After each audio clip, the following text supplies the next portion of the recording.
Je suis Madame Jocelyne Milandou-Kanza, je suis magistrate de carrière et présidente nationale de l'Association des femmes juristes du Congo et coordonnatrice du RENALVISCO. Le RENALVISCO, c'est le réseau national de lutte contre les violences sexo-spécifiques. Les violences à l'égard des femmes, en fait, c'est une partie des violences basées sur le genre, qu'on appelle encore violences sexistes. Donc il s'agit en fait de tous les actes d'agression, de quelque nature que ce soit, à l'égard des femmes et qui portent atteinte à l'intégrité physique, morale, psychologique des femmes. Nous pouvons justement à cet égard citer les injures, citer les humiliations, citer les coups et blessures volontaires, citer les viols, le harcèlement et bien d'autres. Écoutez, nous avons l'avantage d'avoir au sein de notre association un centre d'écoute et d'assistance judiciaire, d'assistance juridique. Et ainsi, nous recevons les personnes victimes de violences et qui viennent effectivement nous faire part de ce qu'elles endurent, ce qu'elles ont enduré en tant que victimes, et nous les aidons justement à dénoncer. Donc du coup, nous vivons presque au quotidien les violences vécues par les femmes. Parce qu'il faut dire que c'est vrai que les violences basées sur le genre, les hommes aussi peuvent en être victimes, mais il faut reconnaître que au niveau de notre pays, ce sont surtout les femmes qui sont victimes de ces violences. Et ces violences, quoi que certains en disent, quoi que certains en pensent, ces violences sont réellement une réalité. Et nous, à l'Association des femmes juristes du Congo, nous disons que c'est même une question de santé publique, tant les conséquences sont graves. Les conséquences au niveau de la santé sexuelle, la santé reproductive. Parce que ces violences, justement, ont des conséquences dramatiques et parfois irréparables au niveau des victimes de ces violences. Notre association, c'est une association qui défend les droits humains en général, ceux de la femme en particulier. Donc par conséquent, lorsqu'il nous est référé des faits de violence commis sur des garçons, sur des petits garçons, et nous recevons également ces personnes et nous les référons également au service de police, au service judiciaire. Il y a un certain nombre de pratiques qui n'étaient pas courantes, qui n'étaient pas connues dans notre pays, mais aujourd'hui, malheureusement, force est de constater qu'il y a des jeunes gens qui sont malheureusement sodomisés, des petits garçons qui sont sodomisés, et ces actes sont d'une violence telle que ces enfants, il y en a un il y a quelques jours, il y a je crois 2 semaines, qui est même mort à la suite de ces violences. Et le plus dur, c'est que ces violences ont été exercées par une personne qui avait autorité sur cet enfant, et il s'agissait notamment de son père. Les mœurs se dépravent et nous vivons aujourd'hui au Congo des choses qu'on n'a jamais vécues. C'est pour cela justement que nous saluons, nous, à l'Association des femmes juristes du Congo, l'initiative prise par le Conseil consultatif de la femme pour cette campagne, justement, pour les 16 jours d'activisme. Parce qu'il faut absolument que la parole se libère. C'est vrai que la parole s'est libérée, mais il faut que la parole se libère davantage pour arrêter ces souffrances, pour arrêter l'impunité dont bénéficient les auteurs de ces violences. Il y a plusieurs types de violences. Il y a plusieurs types de violences, mais les violences domestiques, par exemple, pour ne citer que celles-là, sont malheureusement vécues par des femmes, toutes catégories confondues. Vous serez peut-être étonné, ce qu'on appelle les classes supérieures, même au niveau des classes supérieures, qu'il y a des femmes qui subissent des violences domestiques. Autrement, on est tenté de croire que les violences seraient l'apanage des milieux défavorisés. Mais en fait, cela existe également au niveau des classes dites supérieures de la société. Mais évidemment, nous retrouvons beaucoup de violences au niveau des couches défavorisées, et ce sont les couches d'ailleurs les plus vulnérables, et malheureusement, c'est également dans ces couches où la parole ne se libère pas, où l'on a peur de la police, l'on a peur d'aller chez le médecin. On a peur d'aller chez le médecin, pourquoi? Parce qu'on n'a pas toujours les moyens de se payer une consultation médicale. Alors la consultation psychologique, n'en parlons pas. Donc toutes les couches sont touchées par les violences. Et vous savez qu'il y a une forme de violence sexuelle que l'on ne dénonçait pas à l'époque, on n'osait pas en parler parce qu'il y avait cette espèce d'omerta, mais il y a beaucoup d'inceste malheureusement maintenant dans la société congolaise, et ces incestes ne sont pas commis seulement dans les milieux défavorisés, cela existe dans la classe moyenne, cela existe également dans les classes dites supérieures. Je pense que ces causes, en fait, elles sont endogènes et exogènes. Vous êtes juriste, vous avez certainement fait du droit pénal, de la criminologie. Il y a ce que Lombroso appelle le chromosome Y. Et ce fameux chromosome Y qui dispose justement les individus à être plus criminels que d'autres. Je crois que cela peut expliquer également cette violence. Parce qu'en fait, lorsque l'on impose une conjonction sexuelle à une femme contre sa volonté, en fait, cette personne, c'est une personne perverse et qui a besoin également d'être soignée, qui a besoin également d'être prise en charge. Lorsque cette personne se trouve en présence d'un psychologue, le psychologue se rend compte qu'il y a un certain nombre de blessures enfouies dans le subconscient de cette personne, ou alors il y a un certain nombre de choses, de situations vécues par cette personne et qui l'amènent plus tard à se comporter de la sorte. Il s'agit parfois d'un complexe d'infériorité certainement, ou alors encore c'est de la misogynie. Malheureusement, la misogynie peut être naturelle, ça peut être dans les gènes d'une personne, et à partir de cela, cette personne ne peut pas avoir un commerce normal avec une personne de sexe opposé.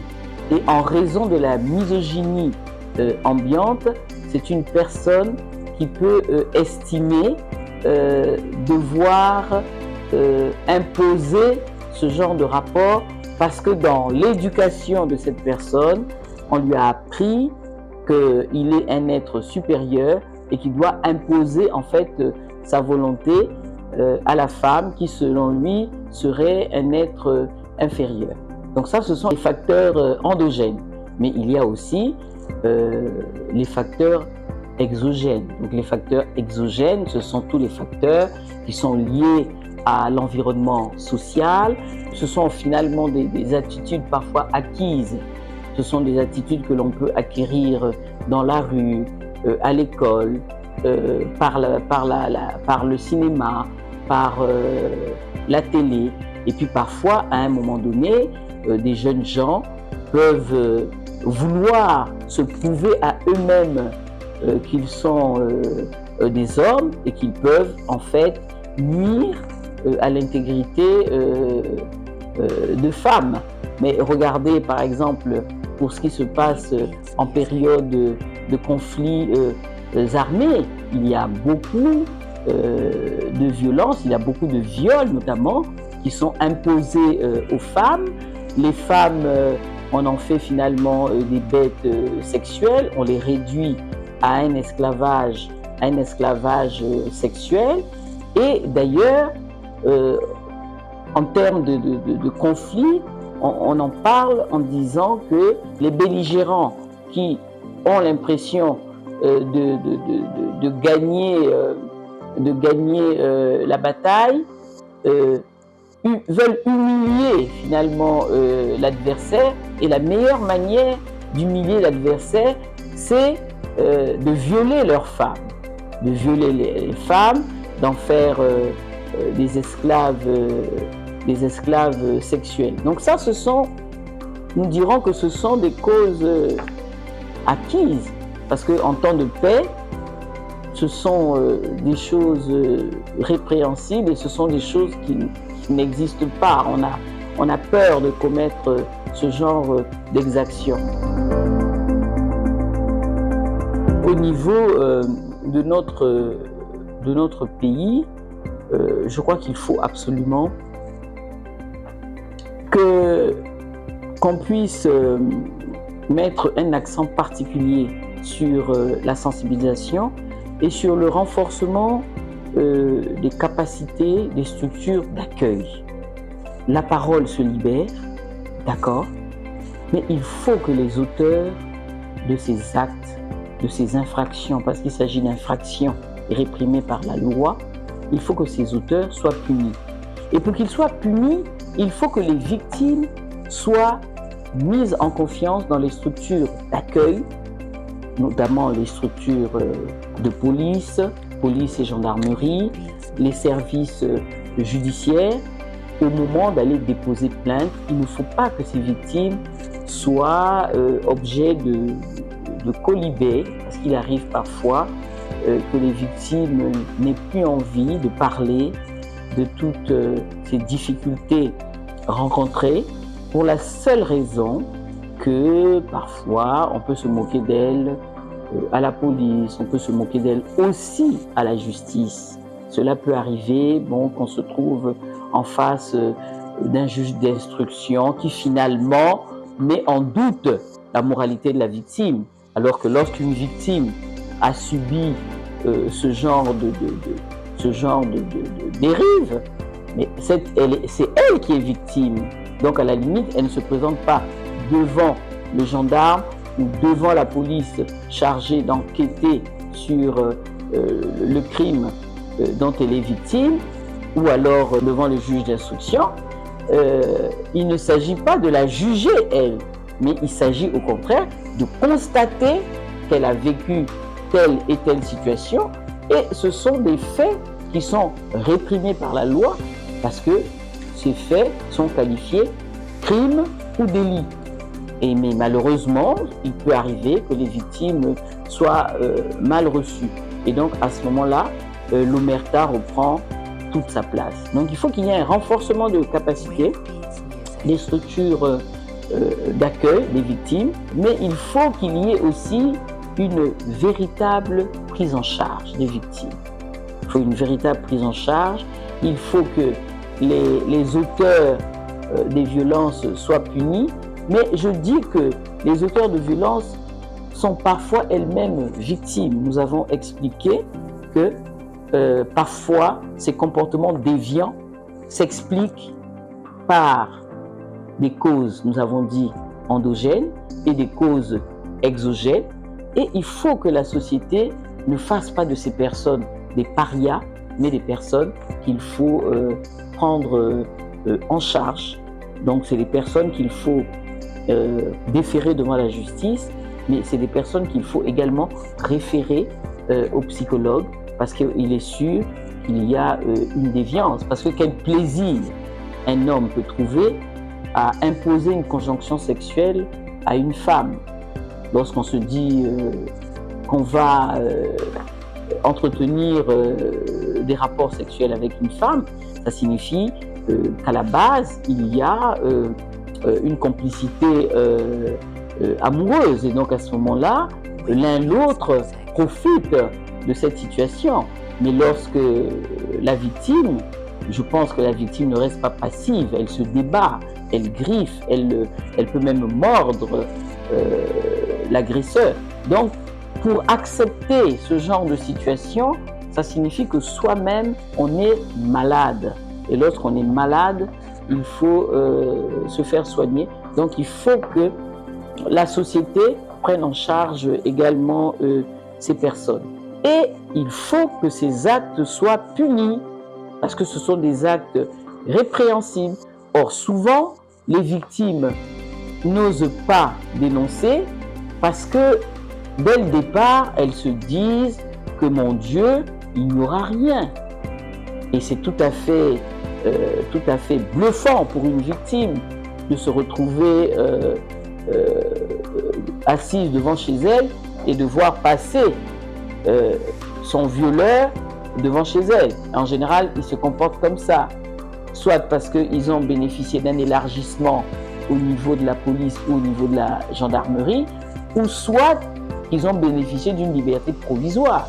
Mais vous savez, dans leur esprit, comme ce sont des personnes qui ne sont pas prises en charge au sens médical, au sens psychologique, pour ces personnes, bon, c'est une victoire. Et à la limite, on veut passer devant le domicile de la victime pour lui dire que c'était votre plainte n'a servi à rien du tout. Regardez, je me pavane à nouveau dans les rues de Wenzé, de Bakongo ou de Tchétché à Pointe-Noire. Le dernier mot, cette lutte que nous menons, nous, contre les violences faites aux femmes notamment, au niveau de l'Association des femmes juristes, c'est une lutte que nous menons depuis aujourd'hui près de 15 ans. Nous avons commencé en 2007 et nous sommes heureuses aujourd'hui de constater que les pouvoirs publics ont entendu notre cri, ont entendu le son de l'alerte que nous avions lancée dès cette époque, puisqu'au jour d'aujourd'hui, on a légiféré dans notre pays sur les violences faites aux femmes. Maintenant, c'est la mise en œuvre de cette loi, c'est l'application de cette loi. Autrement, nous, à l'Association des femmes juristes, nous apprécions parce que nous nous rendons compte que notre labeur n'a pas été vain. C'est vrai qu'il a fallu attendre 14 ans. Nous avons commencé 2007-2008. Il a fallu attendre 14 ans pour qu'on puisse déjà légiférer sur la question. Donc pour cela, nous disons chapeau au pouvoir public, mais maintenant, il nous faut rendre cette loi applicable et l'appliquer effectivement. Parce que la prise en charge, vous savez, c'est pas seulement lorsqu'on dénonce, c'est bien, mais parfois les victimes ne savent plus où aller vivre. Imaginez qu'un enfant soit victime des assauts sexuels de son père. Cet enfant ne peut plus vivre au domicile familial. Et dans les familles, il y a aussi cette crainte du patriarche. Et donc, si cette fille est la fille, par exemple, du chef de famille, les autres membres de la famille peuvent avoir peur d'héberger cette fille. Mais il faut qu'il y ait une structure de l'État qui reçoive cette fille, qui la prenne en charge et qui, à un moment donné, lui donne un pécule pour qu'elle puisse même aller vivre. Donc, il y a beaucoup de choses à faire. Il faut les référer aux psychologues, il faut les référer aux médecins et il doit y avoir un accompagnement pour que cette personne puisse continuer à vivre malgré tout, loin de ce bourreau, qui peut être le père. Nous qui vous remercions d'avoir visité l'Association des femmes juristes du Congo. Et mes consoeurs qu'on ne voit pas mais qui sont là, sont bien heureuses que nous ayons reçu cette visite commandée par le Conseil consultatif de la femme.